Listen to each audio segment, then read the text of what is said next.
பிராமல் finance ஆப்ல இருக்கக்கூடிய personal loan statement வந்து எப்படி டவுன்லோட் பண்றது அப்படிங்கறத இந்த வீடியோ டீடைல்டா வந்து பார்க்க போறோம். பார்க்கறதுக்கு முன்பாக சேனலை சப்ஸ்கிரைப் பண்ணாம இருந்தீங்கன்னா சப்ஸ்கிரைப் பண்ணிட்டு இந்த பெல் சிம்பிளை கிளிக் பண்ணி ஆல் அப்படின்றத செட் பண்ணிடுங்க.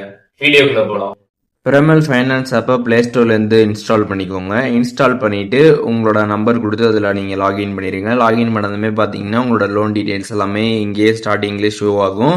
இதில் கீழே பார்த்தீங்கன்னா வந்து சப்போர்ட் அப்படின்ற ஒரு ஆப்ஷன் இருக்கும், அதை கிளிக் பண்ணிடுங்க. அதை நீங்கள் கிளிக் பண்ணதுமே டாக்குமெண்ட்ஸ் அப்படின்னு கொடுத்துருப்பாங்க, அதை கிளிக் பண்ணிவிட்டு இதில் பர்சனல் லோன் அப்படின்றது வந்து இருக்கும், அதை நீங்கள் வந்து கிளிக் பண்ணுங்கள். ஒன்ஸ் அதை கிளிக் பண்ணதுமே டாக்குமெண்ட் டவுன்லோட் அப்படின்னு ஒரு ஆப்ஷன் கொடுத்துருப்பாங்க. அந்த ஆப்ஷனை கிளிக் பண்ணிட்டு அதில் லோன் ஸ்டேட்மெண்ட் அப்படின்ற ஒரு ஆப்ஷன் பார்த்தீங்கன்னா வந்து இருக்கும், அதை கிளிக் பண்ணிடுங்க.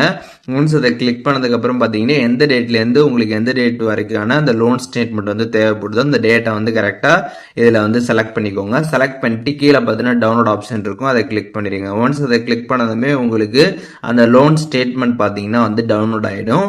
இந்த மாதிரி டவுன்லோட் ஆனதுக்கப்புறம் பார்த்தீங்கன்னா உங்களோட ஃபைல் மேனேஜரில் போய் பார்த்தீங்க அப்படின்னா இந்த மாதிரி பிரமல் அப்படின்ற மாதிரி போட்டு ஒரு ஃபைல் வந்து டவுன்லோட் ஆகிருக்கும், அதை நீங்கள் கிளிக் பண்ணி உங்களோட லோன் ஸ்டேட்மெண்ட்டை பார்த்துக்க முடியும்.